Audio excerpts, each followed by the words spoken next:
So I'm here to talk about Pakistan today, which is, some part of Pakistan is in Central Asia. And of course, Pakistan is located at the confluence of three regions. That is South Asia, Central Asia, and the Middle East. It's a beautiful country. Some of these images that you'll see, they might amaze you. You have some of the most fascinating mountains in the world, some of the largest glaciers in the world. When people think of Pakistan, they always think of Pakistan as a warm country. Of course, it is a warm country in most parts of its south, and probably central Punjab and central Sindh as well. But the north of Pakistan is, it's fairly cold. It's mountainous, and then, of course, in the very south, we have the Arabian Sea, where you find a beautiful, beautiful coastline. But despite all that, where I'd like to start about Pakistan is from its fascinating history. When we talk about history of the world, there are three ancient civilizations which started it all. And one of those three, and perhaps as per some of the most recent research, the oldest, was the Indus Valley civilization. People here might have heard of places like Harappa and Mohenjo-daro. These are world-famous archaeological sites which depict how modern those civilizations, that particular civilization was for its times. In fact, there's been a lot of work done on those sites by our German friends as well, amongst other European friends. Some have devoted their entire lives to that because, there's so much to discover there. A lot of excavation has taken place. Mohenjo-daro is almost a city, it is, and so well developed that even like 7,000-8,000 years back, they had some sort of a drainage, for those times. They had some sort of running water. So that's where it all started. And then again, recently they found out that besides Mohenjo-daro and Harappa, there are archaeological sites in Balochistan, in a place called Mehrgarh. So that civilization is even older than what we found in Harappa and Mohenjo-daro. So from there, the Indian civilization, and that was again, in fact, one of the first civilizations which started the use of textiles, for instance. In many ways, it actually inspired the human evolution, fast forward. And from there on, we moved to the few thousand years later. Somehow, these the early Indus Valley civilization, particularly these two, the Harappa and Mohenjo-daro, these two clusters, they somehow got suddenly they obliterated in terms of their human existence there. There are various theories on that. But the civilization itself carried on. There was the Vedic period a few thousand years later, then the Hindu period, basically the religion developed from there. From there, eventually, from within the Hinduism, originated the Buddhist period. And Hinduism and Buddhism spread from there, in fact, from what is today Pakistan to all over Asia. Many parts of Asia, you still have Hinduism. Of course, India is the biggest example. But it's not just limited to India. It's even in countries like Malaysia, or many other Far Eastern countries as well, and as well as many South Asian countries, which are mostly, in many ways, a mix of Hindus and Muslims. Then again, the Buddhism, it spread as far as Japan, all the way to the eastern end of the continent. Subsequent to that, we had some other cultural influences. For instance, the famous Alexander the Great, he invaded India, and we still find some remnants of the Greek civilization in some parts of Pakistan and India. Following that, we had, again, many, many cultural invasions. In those times, the cultural invasions used to come with actual military invasions as well sometimes, or through the traders, with the famous Silk Road, which is now being revived by China. It all started from China, but it passed through what is Pakistan onward to Central Asia and to Europe. From there on, then we have the Muslim period, which starts, more than 1,000 years back. Started with Muhammad bin Qasim's invasion. It's called by some, or Muhammad Qasim's, coming to South Asia. Then there were invasions from Central Asia. There were some of those Turkic sultans, who established the Sultanate in Delhi. This went on for hundreds of years. Eventually, we had the Mughals, that glorious period of 200 or 300 years, where you had, and that is, in fact, I still remember one of my Indian friends when I was studying in the US, he would say, if we talk about the history of India, and he's a very nationalist, person, he's become a very famous person now, actually, is the history of the Mughal period in many ways. Because that is where the arts and culture and in trade and science and and as you know, algebra started from started by Muslims, but it was spread then by the Muslims coming to India and other parts of the world. Zero originated in India and what is Pakistan today. From the Mughal period onwards, then we find the colonial period. First, because India, because this whole regions of South Asia was then popularly called India or Hind.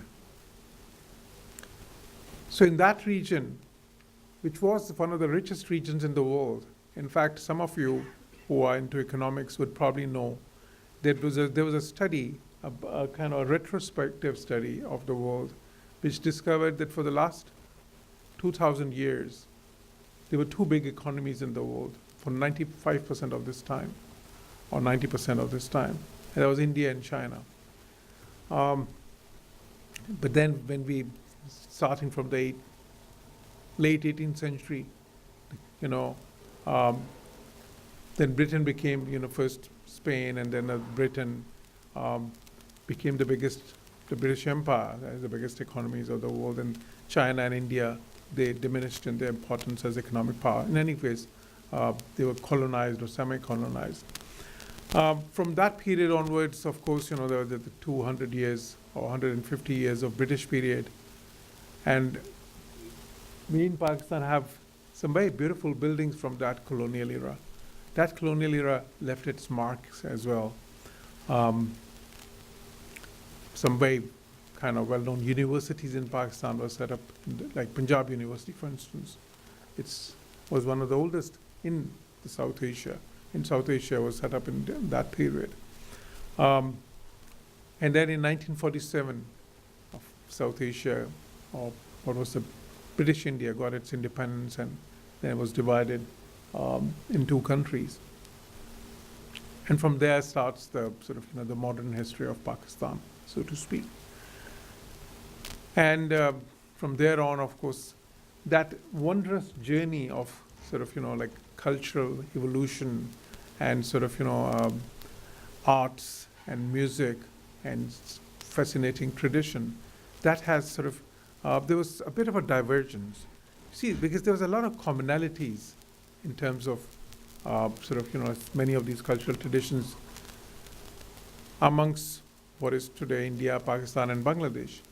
But then 47 was a point of divergence where the Pakistani arts and literature and music. It evolved in a slightly different variant. And in India, of course, because they wanted to Sanskritize it a bit, and there was some effort to move it closer to sort of, to some Hindu traditions.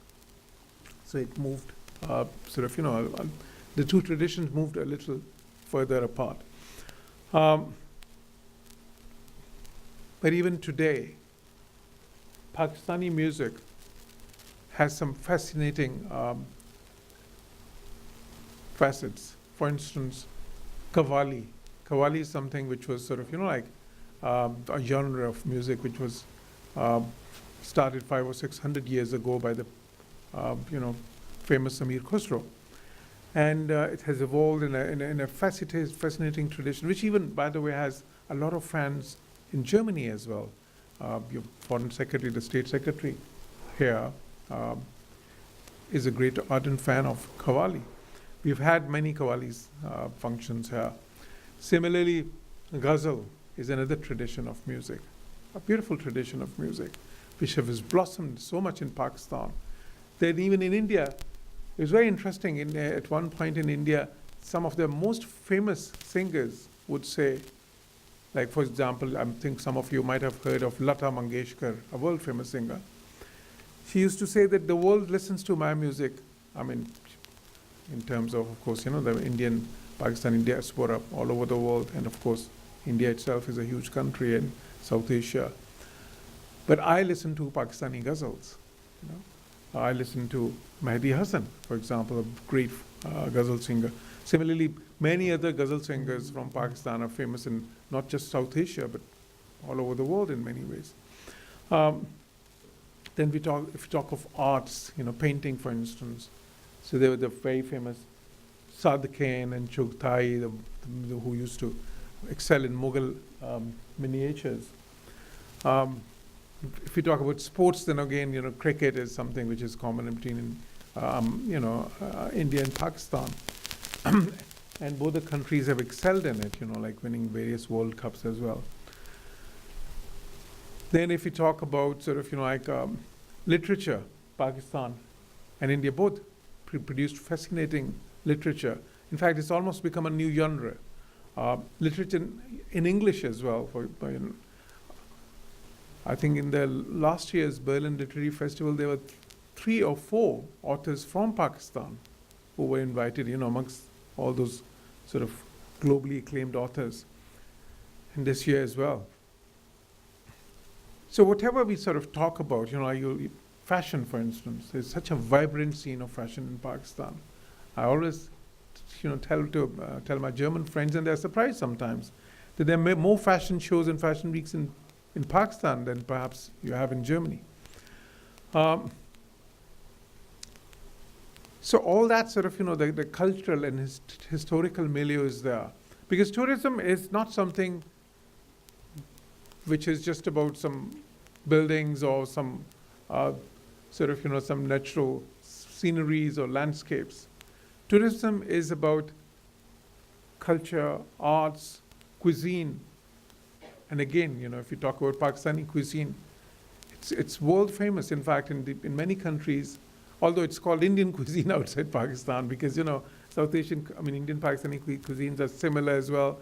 And the interesting part is that wherever you go in the world, and if you go to a restaurant which is called the so-called the Indian restaurant, when you go there, most of the things that you find, most of the cuisine you find there has meat in it.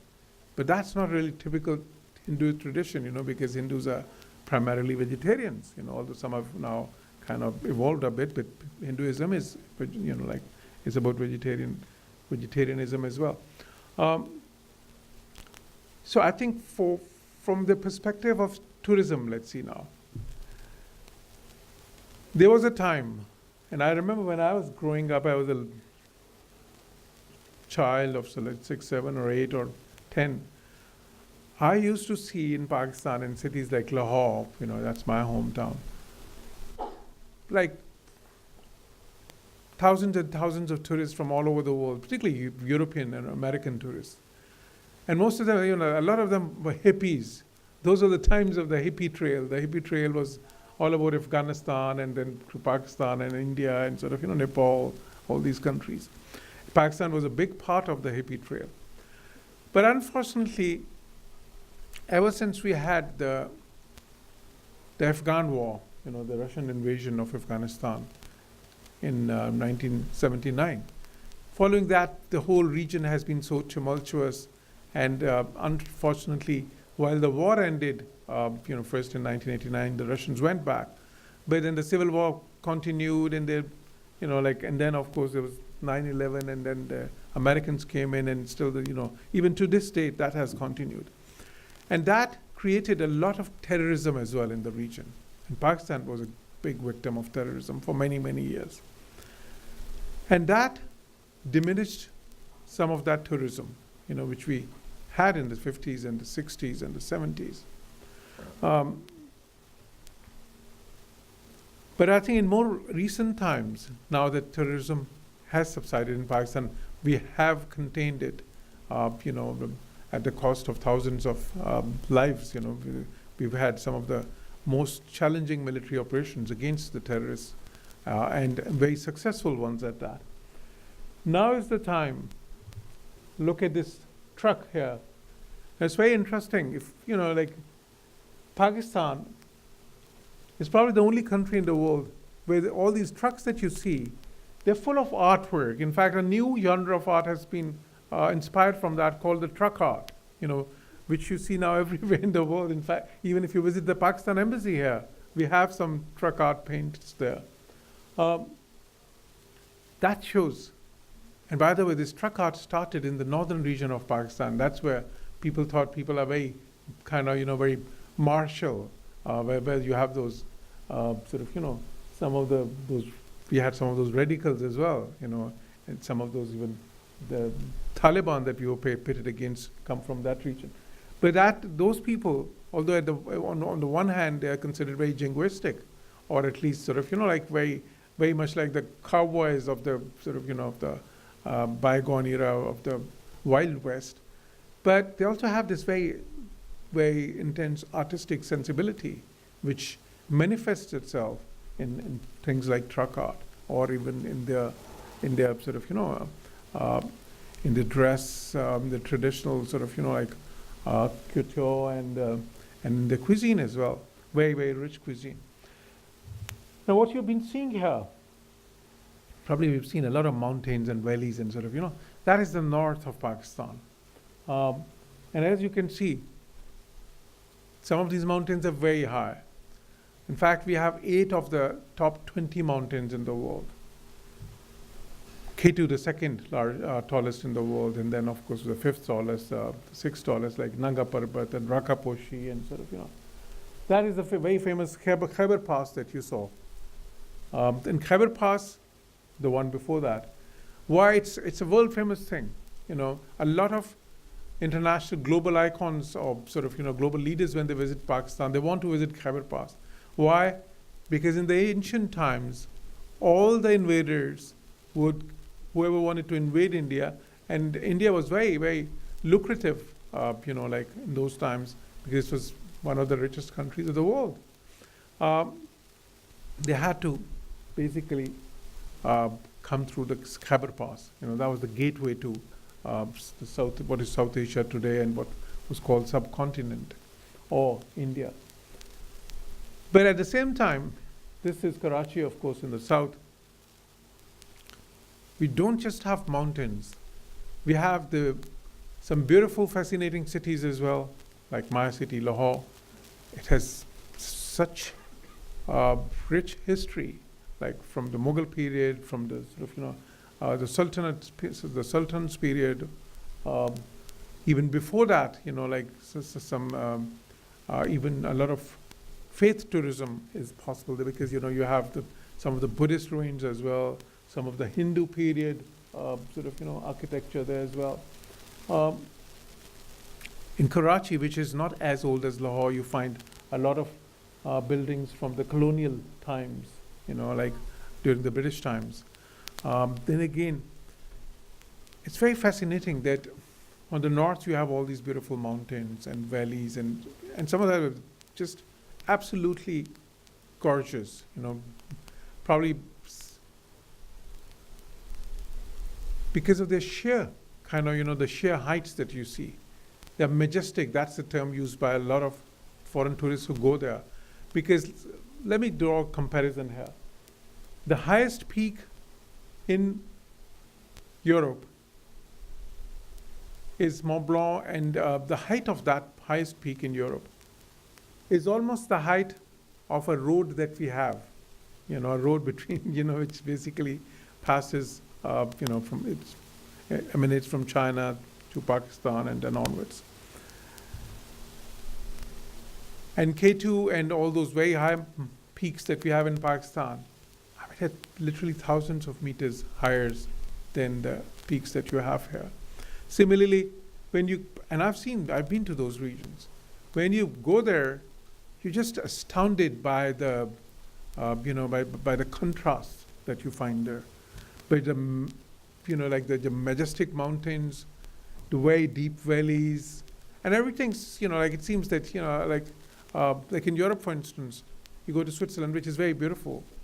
But the mountains and the valleys, everything, it seems like it's compared to the north of Pakistan, it seems that in some sort of a miniature of that, I don't know if some of you have read Gulliver's Travels. So it's like the Lilliputians, or the sort of, in terms of the size of the mountains and the valleys and everything. So the scale is very different. And probably you don't find anything like that anywhere in the world. People who have been there from Germany, many of them I've known, they just say that, once you visit that, then nothing compares to that. But that is just one of the facets of tourism in Pakistan. The other facet, of course, the history that you find in many, many cities, or like places like Mohenjo-daro and Harappa, and all those sort of, and some of the fortresses, like you can just find just by when you're traveling from one city to another. Once I was traveling from Lahore to Islamabad, and on the way somebody said, there's a fort, would you like to visit that? And I said, yeah, sure. We went to that fort, basically the fortress called Caucasus. And then we discovered that, that started, it was improved upon in different historical eras. But originally, it was like 3,000 years old. Amazing history. And that's not the only site. You would find those sites literally everywhere, scattered in Pakistan. There's so much to discover there, so much to explore. And in the cities themselves, there's big cities like Lahore is like now 11 million, Karachi's 17, 18 million, and but then there's smaller cities as well. Some of those cities are very unique in many ways, in Sindh, for instance, or in Balochistan. For example, this one, very pertinent, the city of Saints, Multan. In terms of population, it's almost as big as Berlin. But the history goes back to thousands of years there. And some of those buildings still exist there. There's so much to see there. This is Islamabad. Islamabad is a very modern city. And if you see the layout, again, a few kilometers from, for example, from my house in Islamabad, if I just walk a few kilometers, I would be up in the mountains, And from there, some of the views of the city are just gorgeous. Then there's a beautiful lake around it as well. Literally because the city is like, it's like a valley. And very interesting. Islamabad in the summer can be very hot. The temperature, let's say, sometimes could be like 40 or 45. But then you just drive 45 minutes from Islamabad and you'll go to a place called Murree, a very beautiful hill station where the temperature would be like 22 or 25, within 45 minutes, such a huge change of temperature. And the landscape would be totally different and beautiful, Even Islamabad has a beautiful landscape. But the thing is, because Islamabad is actually in some ways the starting point of where, the heights start increasing. Then for those who are interested in in water, beaches, Pakistan has a beautiful coastline. Karachi has some very nice beaches like this one, for instance. Um, and you would always find these very fancy sort of camels there. Some of the very famous pictures of camel rides, like Jackie Onassis, when she came to Pakistan, she had a camel ride, and she really loved it. And some American presidents themselves as well, they came and In fact, there was one person, what we call a sarban, a camel rider. So I think it was probably Lyndon Johnson. He came to Pakistan, and he went for a camel ride, and he became a friend with that person, and he actually invited him to the U.S. Some there are very interesting histories there. But again, along the coastline of Balochistan, there's some fascinating, pristine virgin beaches where, literally there's nobody there.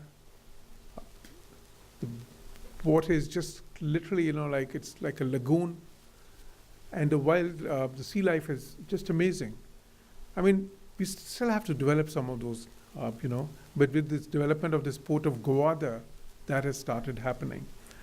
So the point is, in today's world, for a tourist, I mean, in some ways, the tourism itself has become so commercial, so mundane. Any city that you go to would literally have, other than a few buildings, the same places, the same McDonald's, the same KFC. I mean, even the museums have become now, literally, museums even in London and some in Berlin are probably still more traditional. You go to some museums, it seems like if you're literally going, in a Disney park, the way they take you everywhere and sort of, everything is becoming like that, literally. You go to a place, you see on TripAdvisor, okay, tuck, these are 6 places that I have to visit, and okay, move on. And the food is literally, the traditional food is also kind of, like the traditional food of that place is also kind of literally, it's been commercialized to the extent there's no authenticity anymore, literally, these global chains. The coffee everywhere is Starbucks.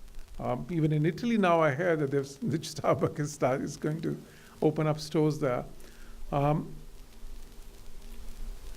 the point is, in today's world, tourism in some aspects has lost its luster. Luster in the sense that there's nothing to really explore, like in the olden times, where tourism actually meant that you would see some things that others wouldn't have seen.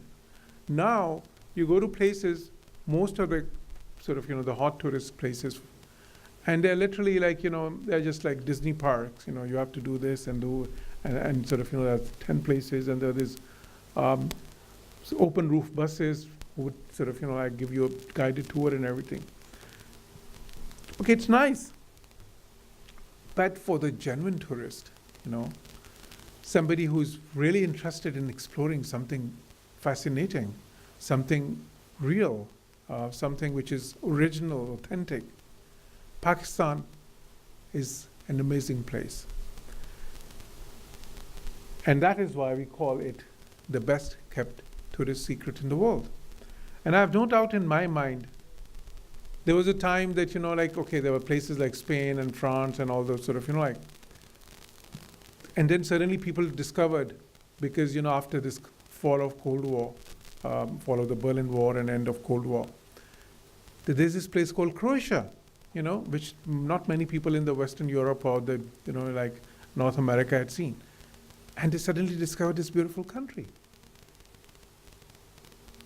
And it was great. And then they discovered some other, people, Budapest, for instance. Now it's become so commercialized. But initially, after the fall of the wall and the end of the Cold War, when people saw the city for the first time from Western Europe, they were very pleasantly surprised, because these are beautiful cities. Kiev, for instance, or like St. Petersburg, such a fascinating city, but people in the West didn't really have the chance to go there.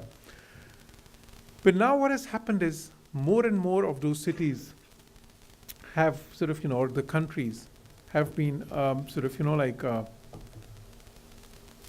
not just kind of, brought back in the fold of that international consumerism. But they have become literally hackneyed destinations of tourism. And now they're always trying to discover more now, finding new places in Africa, sometimes as far as, like South Pacific, they're always trying to discover something new. So in that way, I have no doubt in my mind that in the coming years, Pakistan will become one of the hottest tourist destinations in the world. But it's before that. I've forgotten my glasses. Okay. Well, I see you better now. Okay. Okay. Okay, no, I'm just kidding. I could see pretty well otherwise. Okay. Okay. But I can make you see Pakistan better, definitely, Okay. So I have no doubt in my mind that in coming years, Pakistan would be discovered for its fascinating history, for its wondrous culture, for its very rich traditions, amazing cuisine, for its faith tourism, for its glorious mountains, and above all, I think, for its friendliest people, one of the friendliest in the world, I would say. Because people who go to Pakistan, there are a lot of things which really, I'm talking about people that I've known in many, many countries where I've been. People have one very stereotypical image of Pakistan, based on what they get from media and everything. But once they visit Pakistan, it just kind of, it's all shattered. And then they have a very different image of Pakistan.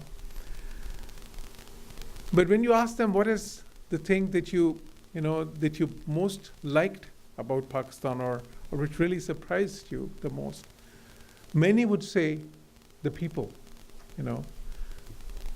extremely warm and friendly, warm like like very warm-blooded like the Latinos, let's say, or the Mediterraneans here in Europe. You happy about it? Okay, great. I see some excitement here. Okay, but also very friendly and sort of, and very curious. Sort of, it's easy to make friends there. It's easy to get help if needed. It's easy to gel in the crowd, because in Pakistan, again, that's another fascinating aspect of Pakistan. There has been so much mixing in Pakistan over the last 3,000 years that, of course, I would gel in the crowd there, but even Mark Donfried, for instance, if you'd be wearing a shalwar kameez and he goes to Peshawar, you'd just gel in the crowd there. And any of you, literally, because the north of Pakistan, people are much light, they're lighter skin, they are kind of light eyes, sort of, in the south of Pakistan, they're people more like me, or even sort of, anybody could really gel in the crowd there, sort of, a lot of people speak English, all educated people there speak very good English, and everybody literally on the street would speak some basic English, so that's not even a problem as well. And then they're always willing to sort of, to make you feel at home and make you a part of whatever they're doing. For example, if there's something which is sort of, on the street, some sports going on or whatever. And it actually happens in Pakistan, by the way. Sometimes you'll find people playing cricket on the streets, and if you want to play, nobody's going to say no. You can just become part of the team there very easily. It's the type of feeling that I've had in Brazil when I was there, people are so welcoming, and it's so easy to gel in the crowd there, regardless of how you look and your dress and everything, or how educated you are. You could always be very much at home there. So I think, on the whole, if I say it as a package, Pakistan, I genuinely believe, is a wonderful place to visit. And not a very expensive place to visit as well. The cost of living index in some of the Pakistani cities is, it's one of the lowest in the world. So So it's very, your buck really has a much bigger bang there, so to speak. Your money really takes you much farther there than most places in the world. So I'd invite you all to visit Pakistan, like for tourism or for business or for sort of, for making friends there. And I can tell you that you would not be disappointed, rather, you would all be fascinated by what you see there in Pakistan. And you'd be, best of all, you'd be welcome there in Pakistan. I'll end my kind of, remarks on this note because I want this to become more of an interactive dialogue here rather than a monologue. So So maybe if someone has questions for Yeah. Ambassador Jauhar Saleem, it's the right moment to ask them. Yeah. My name is Mohammed Khan, and I am also from Pakistan. So I'm from the south of Pakistan, from Sindh. Oh, wonderful. I would like you to brief them about the security situation. Mhm. Lot of tourists from my classmates here Uh-huh. would like to visit Pakistan, but they are really worried about the security. Oh, okay. I would like to tell you about the efforts that our military has made in the recent times. It is really safe to visit Pakistan right now. Yeah. I would like to brief you about it. Wonderful, Mr. Om Prakash, and and it's great to have you here. In Pakistan, we have many religions. Like we have Muslims there, but we also have our Hindu, country fellows there, and we have Christians there, and we have Sikhs there and Buddhists there. Like I said, we had a bad patch, and that is what actually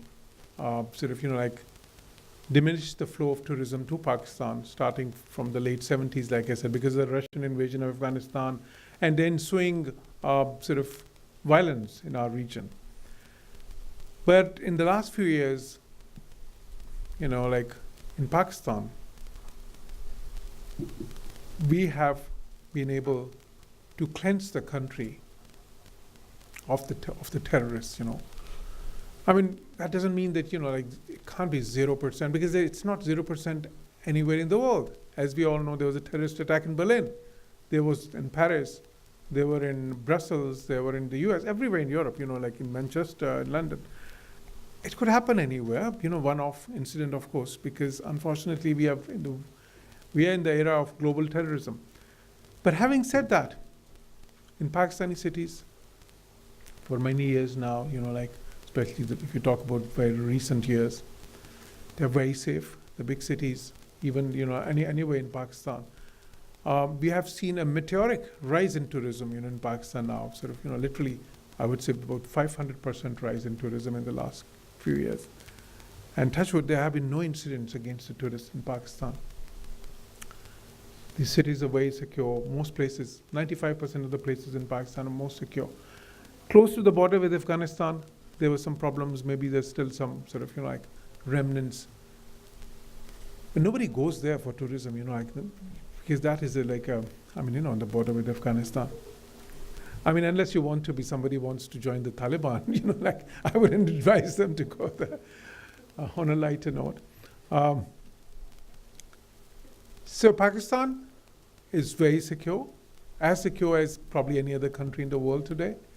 And I have to share something very interesting here. When I was studying in the US, I often quote that in the 80s and then the 90s, and then I was teaching there in the 2000s. I found it much more insecure than Pakistan, even at the height of those years when we had problems in Pakistan because of the terrorists. Literally, in the 80s, Philadelphia, where I lived, I mean, when I would venture out, and I went to an Ivy League university, it was not really like, a university kind of, where you wouldn't really want to go. But you would venture just outside the university, and it was literally a war zone, in the night.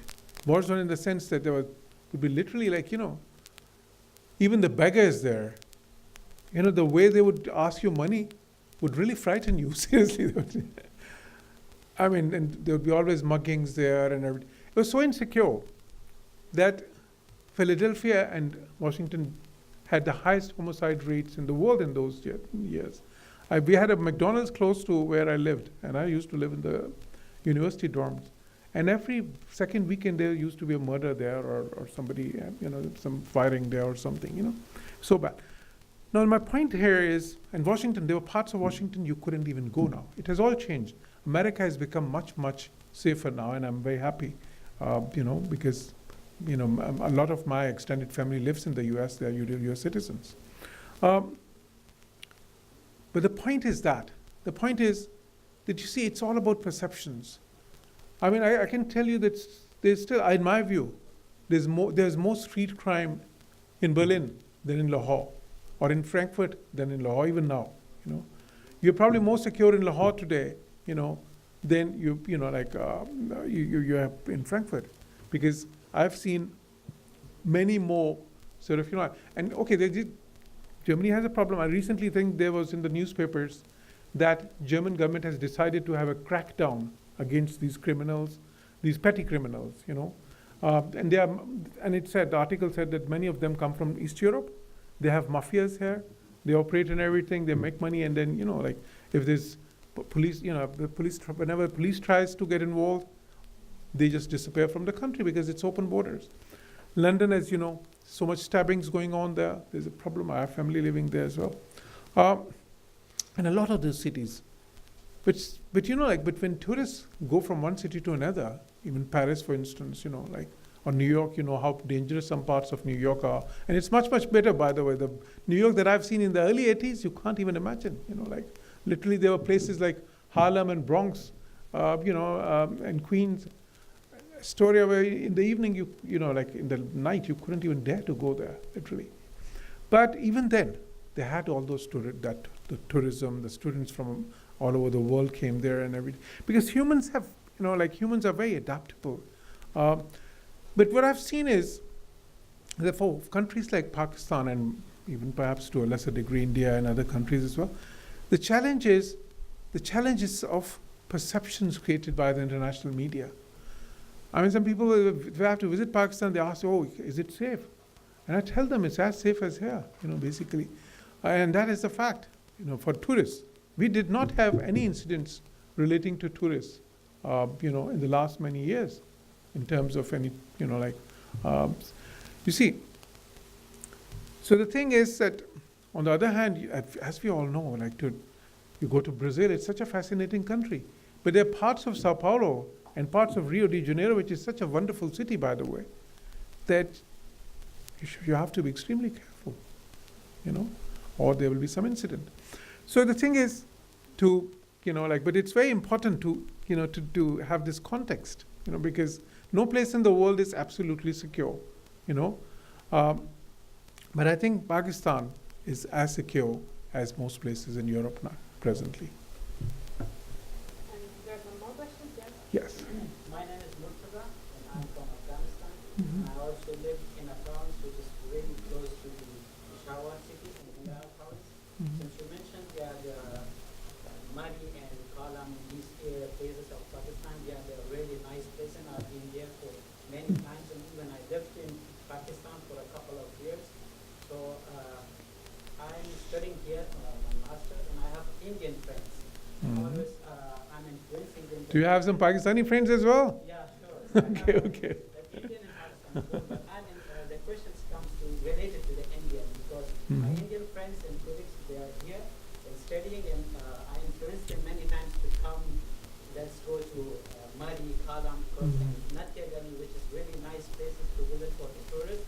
How do Pakistan treat Indian tourists? No, we treat them very well, I mean, to say the least. We treat them better than how they treat us, Okay, no, that was on a lighter note. But on a serious note, we treat them very well. I can tell you one incident which I saw personally. A few years back, in Lahore, my hometown, how far it is from India? Actually, the distance between Lahore and India is not even 1 kilometer because it's on the border. There was a cricket match, and there were thousands of Indians who had come to watch that cricket match, India-Pakistan cricket match in Lahore, and I was there. And Pakistan was winning that match, you know. But then in the last few overs, Dhoni, you know, the captain, he used to be the captain, and he started hitting, and there was this, I think, Yash Raj as well. And the match slipped out of Pakistan's hands, you know. And so Indian spectators, I was sitting in a place where there were mostly Indian spectators sitting, you know. We had given them some sort of, you know, nice galleries. And a couple of them, you know, when they started losing the match, Pakistan started losing the match, they got a little worried because it was a big stadium for 30,000, 40,000 people there. And they asked me, oh, you know, so would it be safe for us now if Pakistan loses the match?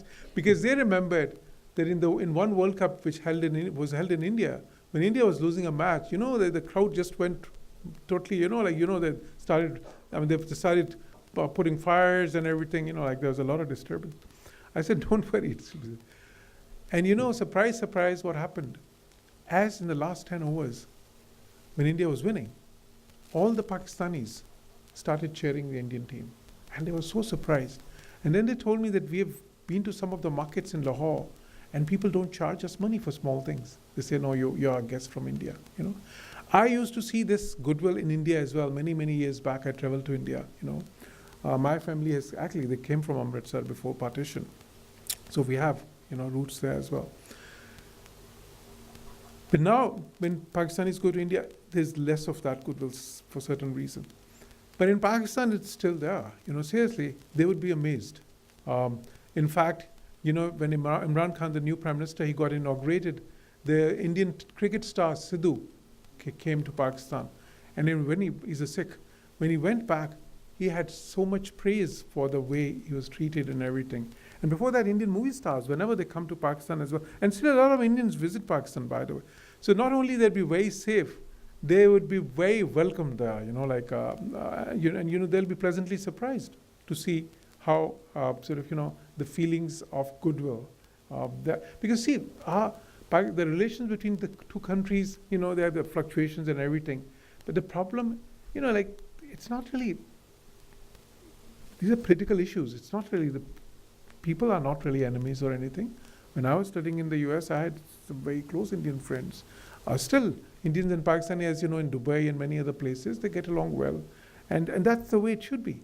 And that is what we call the cultural diplomacy as well. The cultural diplomacy includes that segment of people-to-people contact. And we would be very keen to promote that. You know? Do you have any more questions?